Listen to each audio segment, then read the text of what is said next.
Bienvenidos de nuevo a Oportunidades en Grecia, el podcast en el que tratamos de acercar las oportunidades que, en el marco de la internacionalización, de la exportación, la inversión y la captación de financiación, el país presenta para la empresa española.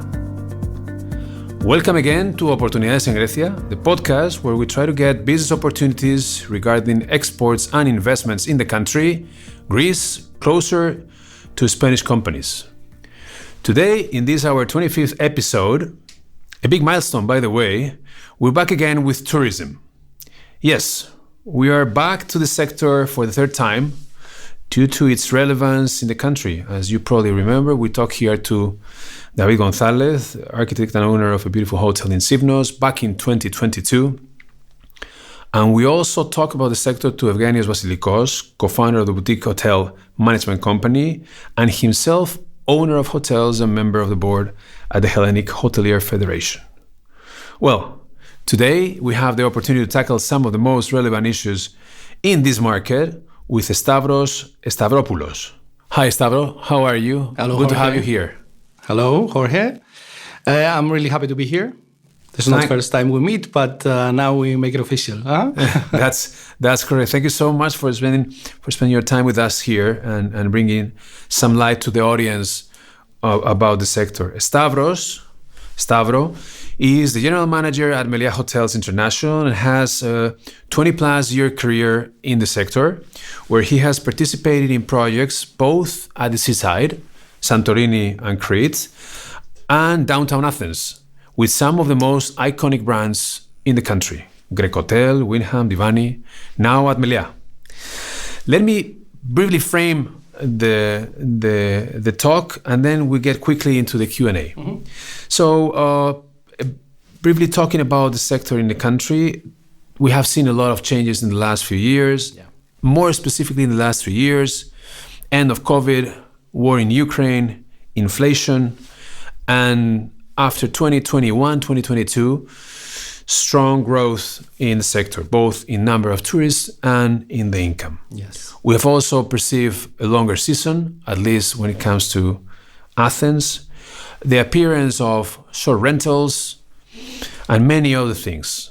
I think it's a very good opportunity for us to talk about the sector, because very soon we will be bringing companies, end of May, early June, for the so-called contract channel, which develops activity in furniture, lighting, fabrics, ceramics, and so on. So let's jump quickly deep into the Q&A part. So I would like to ask you, first of all, about the supply side of the business. Greece has, for a long time, like the case of Spain, been identified with sun and beach tourism, but I think there is, just like in Spain, a great development of alternatives these years, right? Could you tell us a little bit more about those alternatives? Winter, cultural, nautical, wellness, and specifically, because you mentioned it to me beforehand, city break activity. Well, as you said, Greece and Athens especially has been well known around the world, the islands as well. And we had tourism for many, many years, decades here. And what we're seeing, actually we started seeing it just before COVID, 18 and 19, we saw a great growth in Athens especially. And we started seeing, different kind of development when it comes to Airbnb, more 4 and 5-star hotels, which we didn't have a lot at the time. We started seeing a lot of more conferences and congresses taking place in Athens.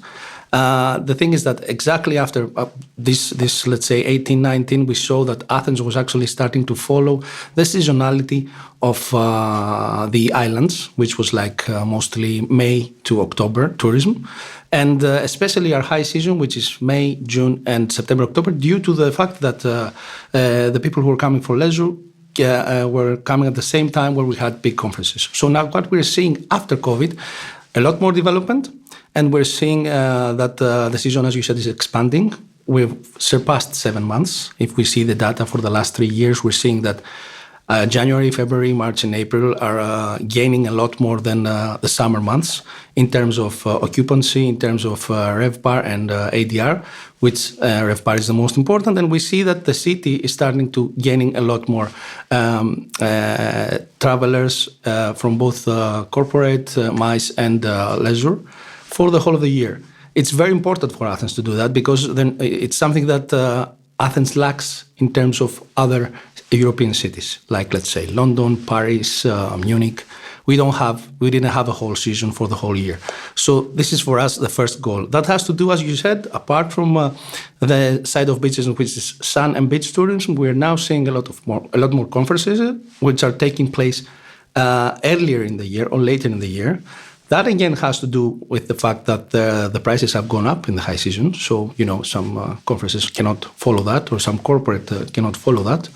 So we're seeing an expansion of the season. Also, the weather in Athens, as you may know, because you're here, you see that, let's say, 300 days a year we have sun here.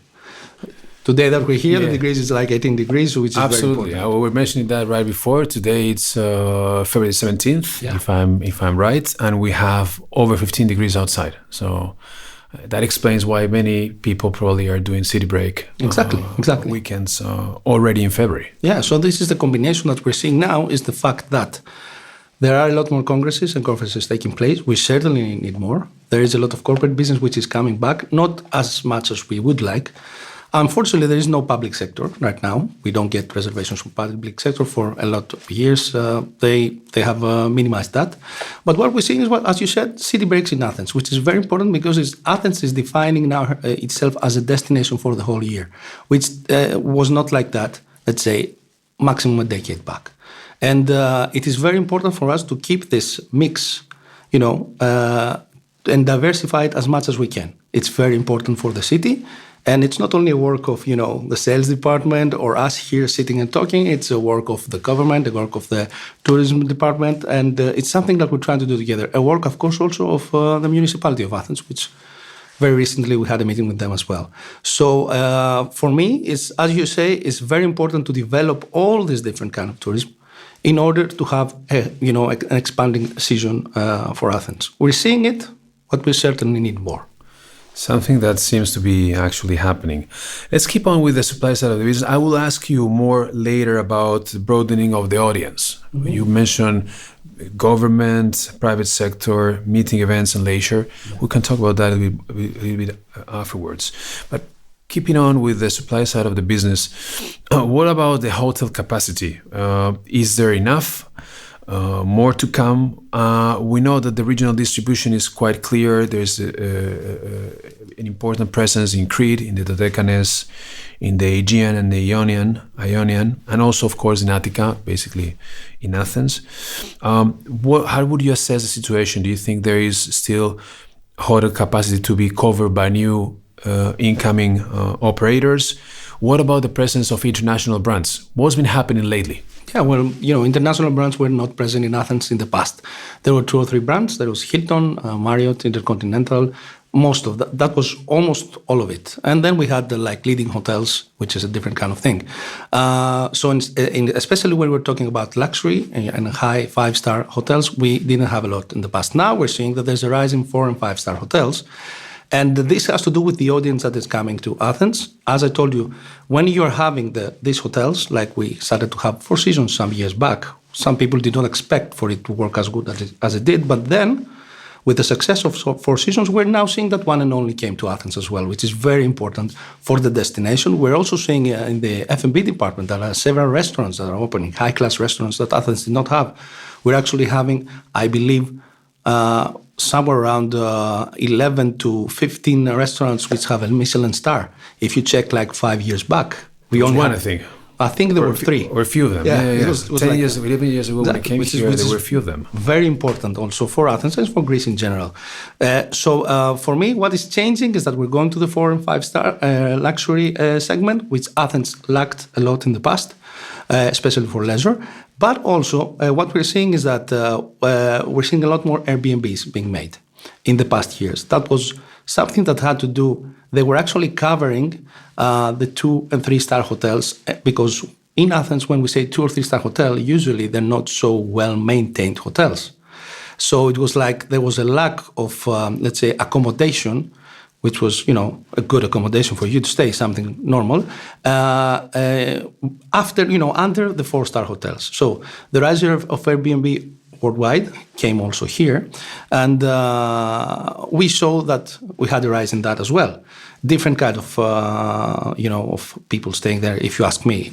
Because normally, if one wants to stay in a hotel, you have different services. Airbnb is for something else. A lot of corporate went to Airbnb as well. Now there has been a law which passed, I think, some days or months ago, that doesn't allow any Airbnbs in the city center. For me, exactly, there's a limitation on the licensing of Airbnb. Specific areas in the city center. Capacity in 5 or 6 neighborhoods, I think, downtown. Yeah, that's a way for the government to protect the housing, to have people, people to be able to have a house, not to own a house, but to rent a house, which was not very easy to happen, especially in those areas. This has two things. There are two things coming after this. The first one is that now we're certainly going to see that a lot of companies who owned or wanted to make an Airbnb in the city center are now going to make a 2 or 3 star hotel. Is that happening? Yes, because we talked about this before. You mentioned to me that there was big room for 2-3 star hotels. Exactly. Due to the lack of, how to put it, the standardization of the hotels before, correct, right? So there was potential there. So you think there is room for that downtown? Downtown, yeah. Downtown, but because also... of the limitation also. But yeah, generally, we've seen that with Moxie. Moxie opened I think 2 or 3 years ago, which is a hotel, if you look at it, it's like a 4-star hotel, but it's actually serving what Marriott calls, let's say a 3-star standard hotel. And it's downtown, it's in the city center, it has 220 rooms, which is a big hotel. And I'm sure that we're going to see that. We're going to see a trend that, a lot of 2 or 3-star hotels will begin to open in Athens with limited service. So that's one thing. That's where we're going in the city center. Now, there is a risk that since this limitation is for the city center, we're going to see in other areas which are close to the city center, like 10 minutes away with a car, let's say, that there are going to be a lot of Airbnbs opening there. And this is something that probably we won't be able to avoid. And so this is a two-way thing. It's a win for some areas, but maybe we will affect other areas that were not affected from Airbnb in the past. So I don't know if this is the right way to go. It's certainly something that should happen, but maybe not the right way to go. So if you put that all down, we see that for Athens, from what it used to be in the past, now we're seeing an expansion in all kinds of accommodation, which is important. That means that the city is expanding. The city wants to accommodate more guests. We have, of course, the municipality, the new municipality, that's a little bit worried about over-tourism. But I'm sure that you're coming from Spain. If you tell us what over-tourism means in Barcelona, I'm sure that you haven't seen that here happening yet. But we'll see. But certainly, the expansion of, let's say, the demand and the expansion of the seasonality certainly will help Athens to have a little bit more of 5-star hotels, but also different kind of accommodation for everyone.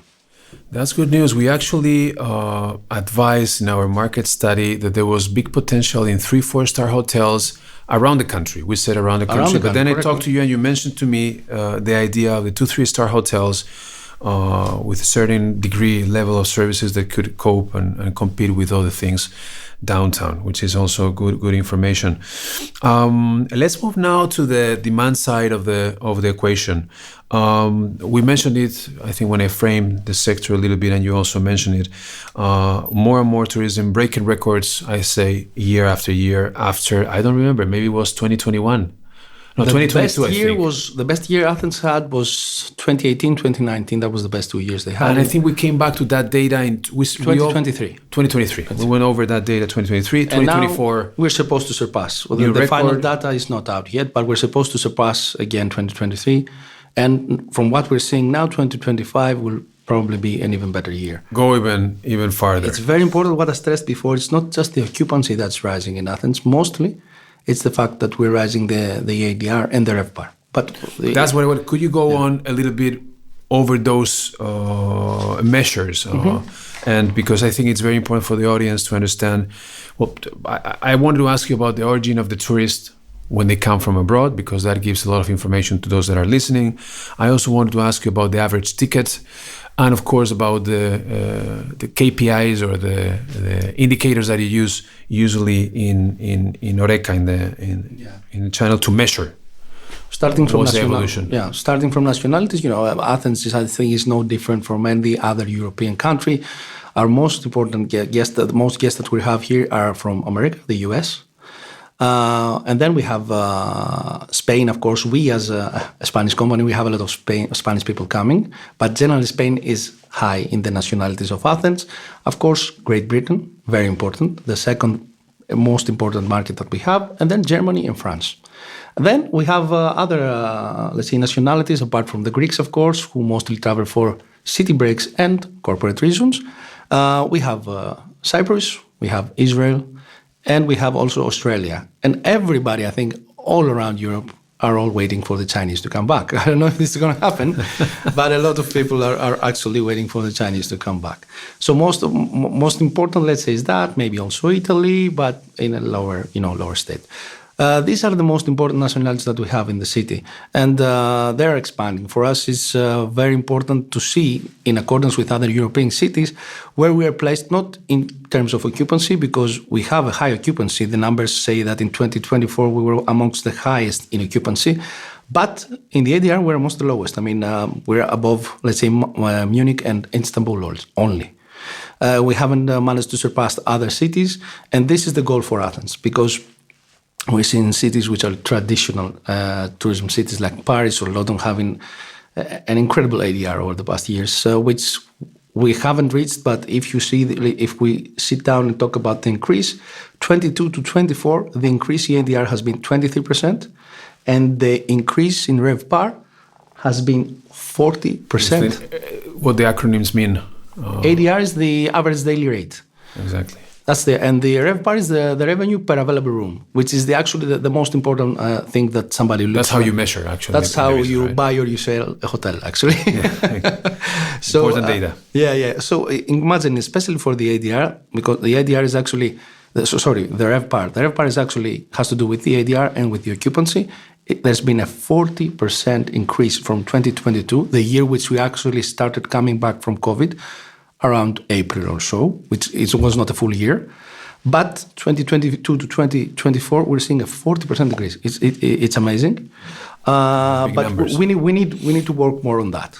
I don't say that the other cities have not seen an actual increase like that as well, but for Athens, it's very important, and it's something we were not seeing in the past. We were like, imagine 2022, it was like 84 euros, and now it's like 116. It's a very big increase. I suppose that a big role into those changes is being played by broadening the audience, which is something we've talked before. Yeah. You talked about the role of private sector, government, meeting events and leisure. What's the evolution of these 4 or 5, let's say, participants in the audience? The leisure has always been there. It's been expanding. It's what you said. The city break is very important for the city. Because of the very good weather that we have here, we should have city break throughout the year. We have a lot of stopovers in the summer. That's why we see an exaggerated amount of tourism in the city, because they do a stopover in Athens either prior to their departure to the islands or after they go to the islands, so they can combine Athens with one of the islands. And then we see, as I said, and we said before, conferences, MICE, meeting events, and the corporate sector on its own, individual corporate guests. So this is a combination that, of course, leisure is ahead, and I don't think that we will see it changing in the next few years, but certainly the others are rising and should rise, and this is where our focus should be. And one more important thing, which we talked before, is that Athens is now, there are actually people who are coming to Athens in the summertime to spend their whole vacation in Athens. That never happened before. And now we're seeing people coming for 5 or 6 days. They're staying some days in the city center, and then they go by the sea. Or to, let's say, a city or an island which is next to Athens, like Aegina, Poros, Hydra. These islands in the past, like 2 or 3 years, they've seen an exaggerated amount of tourism. And it's crazy, because you're actually seeing islands like Aegina, where you could buy a room with 20 euros, and now in the summer, like the lowest price could be 140. 150. Yeah, big changes.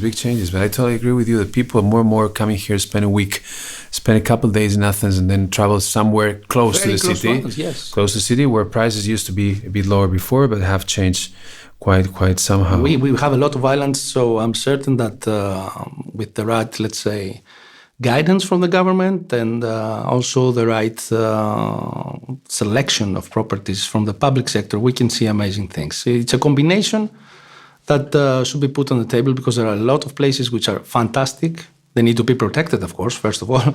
But if they are about to, if people want to explore them, they should be able to do so. Expanding the season, yeah, that's an important one. Of course, like everywhere else where tourism plays a big role, there are strengths and weaknesses. Here, like in my home country, everywhere. I wanted to ask you about what would be needed in terms of transport infrastructures, health infrastructures, security, and basically, or more importantly, I would say labor market to cope with the growth that it has already happened and that will come, because the prospects are very positive, at least until 2028. For sure. They are. We don't know what's going to happen around the world because we're seeing a lot of things happening, but what the prospect is, as you said, it's very promising for Athens. And let me start from the last point, which is labor, which is personnel for the hotels. Last year, we closed the year with approximately 50,000 empty spots and job vacancies in tourism industry, which is a really big number. And it's not only the part that we don't have the personnel to cover these positions, it's the part that even if we have the personnel, there are some points there that have to do with how is this personnel being educated to come and work in the hotels. That's also a very big part and a very big problem here. I think in Athens we need to see a reform of the University of Tourism, of the education provided to the people who are to work in tourism. It's very important for us. And, you see people who change jobs and go into tourism because there's a lot of vacancy there. So it's normal that people are coming in tourism to work for tourism, but they don't have the right guidance either before or during their work in the hotels. It's good that the season is expanding. It means for Athens, example, that we can keep the same level, the same amount of personnel throughout the year. And we don't work seasonality and we don't work like in season like hotels in the islands do. So that might be more attractive to personnel to come and work for us. But yes, this is a major issue, and this is something that, again, it's for me, if you ask me, it's very important for the public sector to come into contact with the private sector to see how we can train these people, either coming into tourism now or where they are young and they're in the university, and how we should train them in order to be able to provide the level of service and the level of standards that we want and international brands want, and most importantly that the guests want, because these are the people who are paying everybody, even me. It's normal that we need to provide them with the service and the level in the expectation that they have. Makes a lot of sense, right? But this is prices, the major, for me, better service. Exactly. And in the long run, that's what probably the clients are expecting. What I are always say expecting. is that anywhere you go in the world, you will find a hotel. You will find a pool, probably. You will find a rooftop. You will find breakfast. What you will not find is John, Mary, Christos, Vasilis. I absolutely agree. So it's the personal touch that changes completely the experience. It's about experience, I think. Let me ask you a couple more questions. We see further investment in the sector. So I would say, generally speaking, asset prices going up. The investment grade probably helped a lot at the time, already a couple of years ago. Where do you see this going? Do you think that better branding will eventually help, will make reasonable further increase in pricing? Where do you see this trend? Certainly, and the thing is that the Greek hotel sector it remains attractive to the investors, and we're seeing a steady increase in demand all over Greece, but especially in Athens. We're seeing major investments being made in Athens, like Ellinikon, it's going to be a whole park there with hotels, and something else which is new, which we don't have in Greece right now, is residencies. People who are actually buying part of the hotel, either this is a house or a flat or a room, and then the hotel rents it out, and then they get their money back. But this helps a lot because investors actually have the money in advance, the companies have the money in advance, and they are able to build a good hotel. This is something that is starting in Athens and in Greece. It has been around some decades, I think, back all over the world.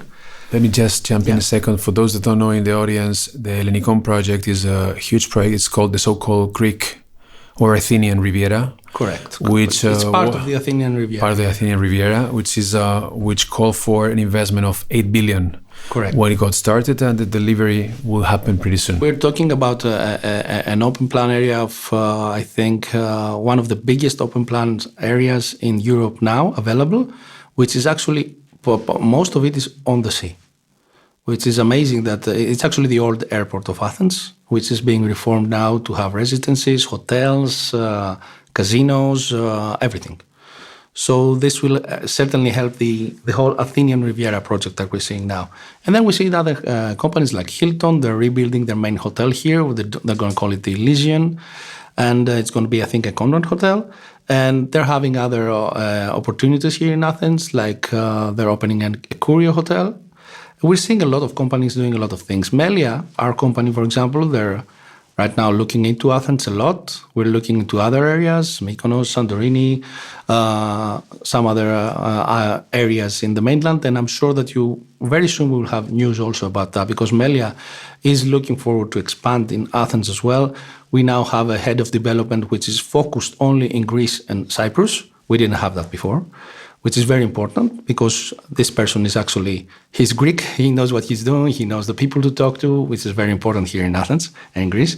And I'm sure that we'll see a lot of things, coming. But generally, yes, the investments here are actually following the trend, and we will see a lot more companies coming in. And if you see brands like Marriott, Hilton, Meliá, which are big brands, they don't come here with a plan which is at least a 10-year plan, at least. Yeah, there's been a bunch of them coming over in the last 5 to 10 years, I think. Yeah. Hyatt as well, Marriott you mentioned. Of course, Hyatt also. So Four Seasons and those likes. I take it that those investments coming with all the trendy, let's say, characteristics, right? Sustainability, digitalization, and so on and so forth. Is there anything about that you think we should bear in mind? Of course, and I don't know how familiar you are with all the tourism industry in all over the world, but now especially sustainability is something very important. Part of it, if you ask me, it's something that yes, we should do. Another part of it is, advertising. We know that, we accept that, that's how it is. But certainly there is a part of it which we should do as companies and as people, as we do in our houses, and we're actually doing in our work as well. You know that Meliá is committed to sustainability, and Meliá Hotels International actually has been recognized as the world's most sustainable hotel company and is the third in the tourism industry in total. This is the third year, and this is the second year that we are number one. So it's very important. We are looking into it. We are a managed hotel, Meliá Athens, but we are doing our part as well in order to be sustainable. Digitalization, yes, it's an incredible opportunity. It's, for me, if you ask me, enhancing experience through digitalization is something that every hotel, every company should follow up on that. And that could be personal marketing, loyalty programs, everything is crucial.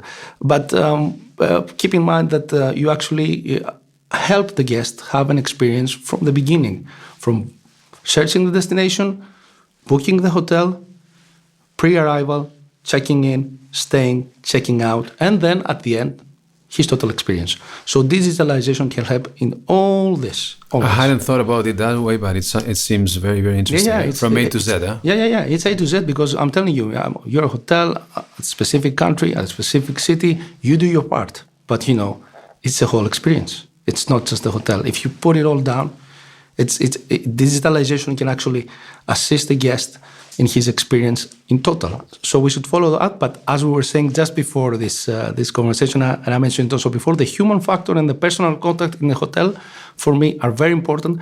And I wouldn't go in a hotel without that. I mean, for certain. I would need this personal touch from people. I would go down and talk to the receptionist. The Jones and Marys that you mentioned before, right? Yeah, exactly. So that shouldn't be lost at all. We should just enhance the experience of the guests through that. Well, listen, a very, very interesting conversation.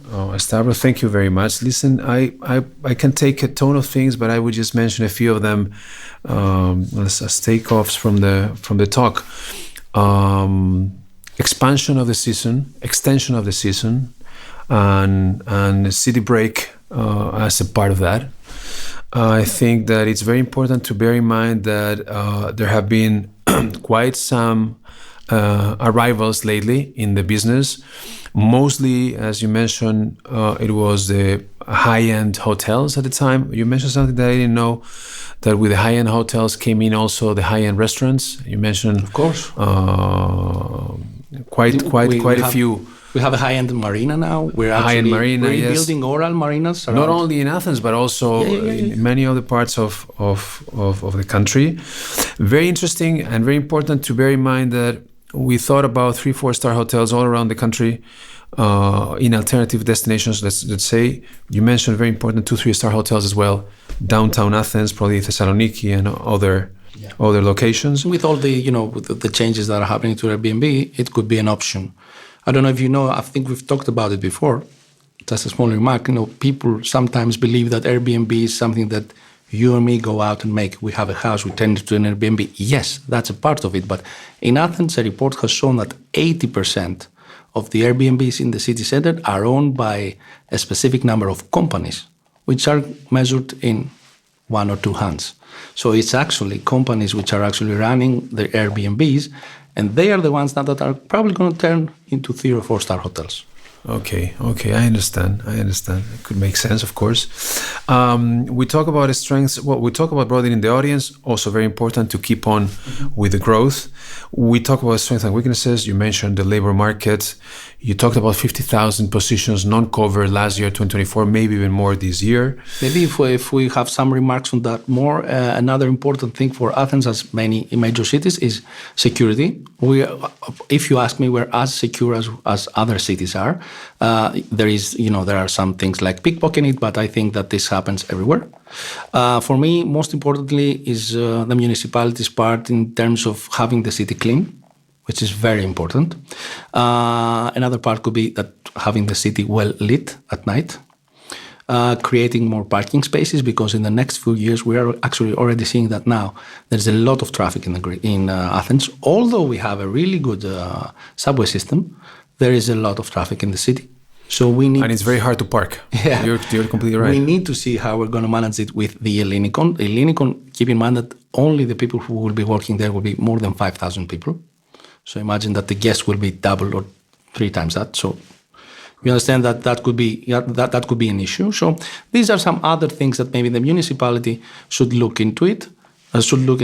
It's also important for the best way to develop the city. Absolutely, and we talk about branding and clients and other opportunities. We talk about sustainability. Meliá, ahead of the curve in this one. So, Stavros, thank you so much for joining today. Thank you so much. One last thing I would say is that Meliá Athens is a managed hotel. The owner actually is Mosquita Hotels, which is based in Cyprus. They actually have 3 more hotels there and some residencies. They're some of the first companies there that actually have residencies. And for us, we see the same level of standards and expectations while working in Meliá and working within the Mosquita group of hotels, which is, of course, service. Which means that it's just a great association that happens many times, because many times it's the Spanish companies, Greek companies, Cypriot companies, all the way around that come together to provide for a great service and do a great business. It's always important to actually have an owning company whose people are actually hoteliers, because these people are hoteliers, all of them. The family of Mr. Muskis are hoteliers, they're very experienced, and it's always good to work with people like that who understand the standards of Meliá and expect even more. People that know the business. Thanks once again, Stavros. Y nosotros nos vemos de nuevo pronto en Oportunidades en Grecia. Como tantas veces digo, todavía hay mucho por conocer del país. Y pronto hablaremos del canal Contract, hablaremos de agroalimentario, de nuevo del plan de recuperación, transformación y resiliencia. Hasta pronto.